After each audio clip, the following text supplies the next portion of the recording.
लोग कहते हैं नामदेव जी को भगवान मिल गए, जनाबाई को भगवान मिल गए, तुकाराम जी को भगवान मिल गए, संत तुकाराम जी की भक्ति से भगवान मिले, मीराबाई को भगवान मिल गए, कर्माबाई को भगवान मिल गए, रामकृष्ण परमहंस जी को भगवान मिल गए, चैतन्य महाप्रभु जी को भगवान मिल गए, श्री रामानुजाचार्य जी को भगवान मिल गए, श्री निम्बार्काचार्य जी को भगवान मिल गए। क्या इतनी सरलता से भगवान मिल जाता है?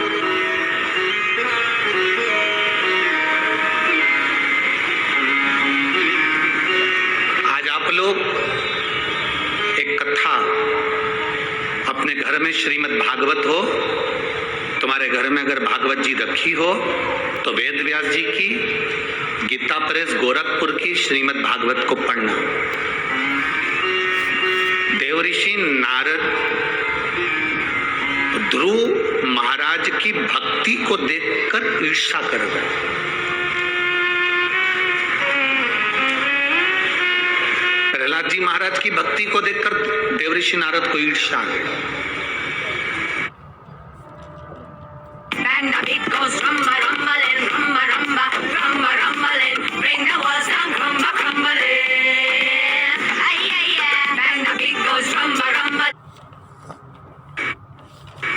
देवऋषि नारद ने भगवान से कहा, ये कोई बात होती है? हमें तब करते करते पूरी जिंदगी निकल गई और ध्रुव जी महाराज 4 साल के और उनको नारायण का दर्शन हो गया। प्रहलाद जी महाराज 5 वर्ष के, उनको भगवान का दर्शन हो गया। मीराबाई 6 वर्ष की, उनको भगवान का दर्शन हो गया। कर्माबाई 9 वर्ष की, उसको भगवान का दर्शन हो गया। रामकृष्ण परमहंस जी 12 वर्ष के, उनको भगवान का दर्शन हो गया। नामदेव जी 8 वर्ष के, उनको भगवान का दर्शन हो गया। संत तुकाराम 3 वर्ष के, उनको भगवान का दर्शन हो गया। जनाबाई 7 वर्ष की, उनको भगवान का दर्शन हो गया। संत एकनाथ जी 3 वर्ष की अवस्था में भगवान का दर्शन कर लिया। देवऋषि नारद को थोड़ी सी ईर्ष्या जाग गई और देवऋषि नारद ईर्ष्या भरकर भगवान विष्णु के पास पहुंच गए। नारायण से कहा, ये बात हमको बिल्कुल पसंद नहीं आई कि आपने 4 वर्ष की अवस्था में ध्रुव जी को दर्शन दे दिया। मात्र 4 वर्ष की अवस्था, और हमारी पूरी जिंदगी निकल गई तब करते करते। श्रीमन नारायण श्रीमन नारायण श्रीमन नारायण जपते जपते पूरा जीवन निकल गया। ये कोई तरीका है आपका? भगवान विष्णु ने कहा, पहले शांति रखो, फिर बोलो हुआ क्या है। बड़बड़ बड़बड़ करे जा रहे हो, बोलो क्या बात है? ध्रुव जी को 4 वर्ष की अवस्था में दर्शन हो गए, हमको पूरी जिंदगी निकल गई, दर्शन नहीं हुए, ऐसा क्यों? भगवान विष्णु ने कहा, अरे नारद, तुम समझते नहीं हो, तुम इतनी विवेक, इतनी बुद्धि नहीं है तुम में। ध्रुव जी महाराज कोई आज से तब कर रहे हैं क्या?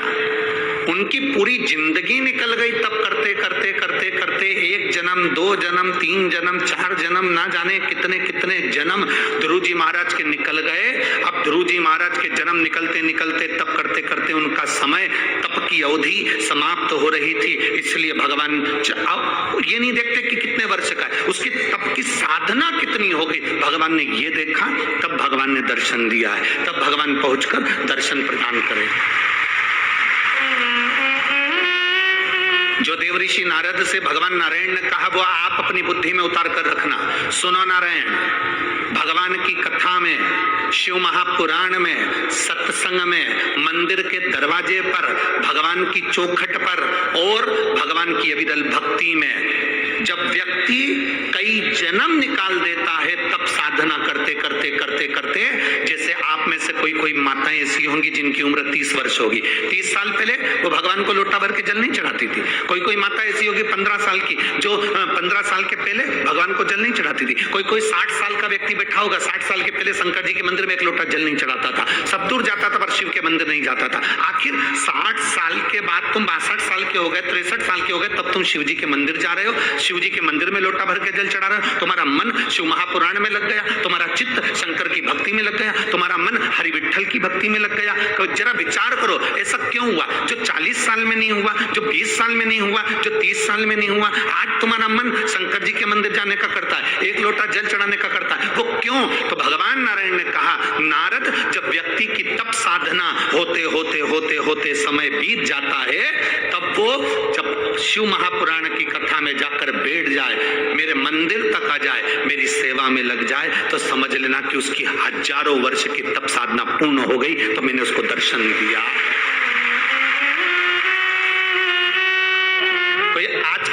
भावना नहीं है? आप पंढरपुर की इस पवित्र भूमि पर लाखों की संख्या में बैठकर कथा सुन रहे, धूप में बैठे हुए हो, जगह नहीं है पूरे ग्राउंड के अंदर, तो बाहर जहां जहां तुम लोगों को जगह मिल रही, पेड़ के नीचे अपना चादर लगाकर, डंडिया बांधकर, छाता लगाकर, जैसी तुमको जगह मिली वैसी जगहों में तुम बैठ गए। आखिर क्या कभी कथा तो सुनी, स्मरण भी करा, पर तुम्हारे भीतर जो जागरूकता उत्पन्न हुई है, तुम्हारे भीतर जो शिव के प्रति भाव उत्पन्न हुआ है, वो भाव आज का नहीं है, तुम्हारे ना जाने कितने कितने जन्म निकल गए। उस जन्म के बाद आज तुम्हारी चित्त वृत्ति में शिव आकर बैठ गया, नारायण आकर बैठ गया, पांडुरंग आकर बैठ गया, हरि विठ्ठल आकर बैठ गया, तब तुम्हारा मन अब भगवान की भक्ति में रमा है, तब भगवान का दर्शन तुमको हुआ है। नहीं तो ये भगवान का दर्शन होना बड़ा मुश्किल है।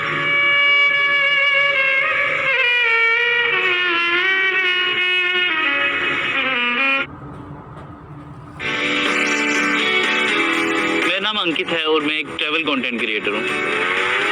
मैं एक्सप्लोजर ऐप के साथ बिल्कुल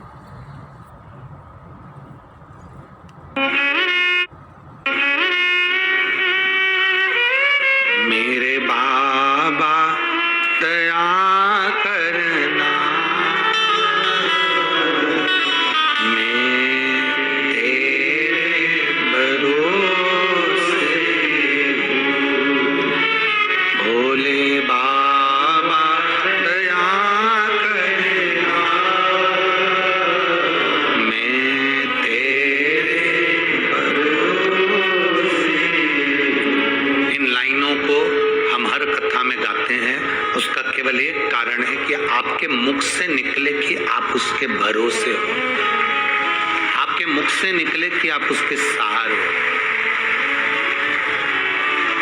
कई लोग कहते हैं गुरुजी आपको और कुछ बोलना आता है कि नहीं आता, एक ही एक लाइन गाते जाते हो।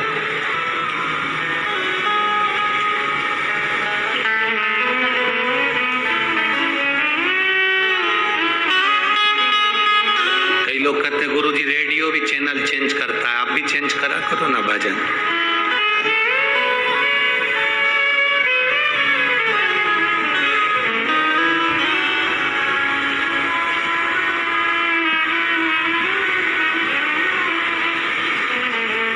तुम्हारी सास तुलसी की फेरी लगाती थी, तुम लगा रही हो कि नहीं लगा रही?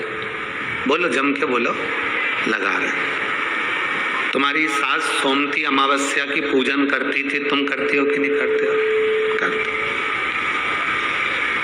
बारकरी करने वाले, बारी करने वाले यहाँ आते हैं, बारी करते करते यहाँ के हरि विठ्ठल का दर्शन करते हैं।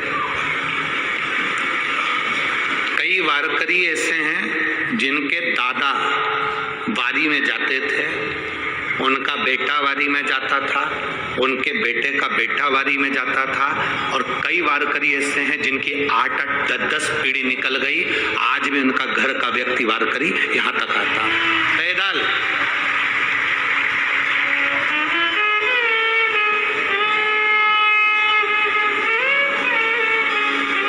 जिसके घर का एक व्यक्ति भी पंढरपुर की पवित्र भूमि पर आषाढ़ी एकादशी में पैदल आता है और कई सालों से आ रहा है, उस घर की देहली की मात्र मट्टी ही मस्तक पर लगा रहे तो हरि विठ्ठल का दर्शन हो जाता है।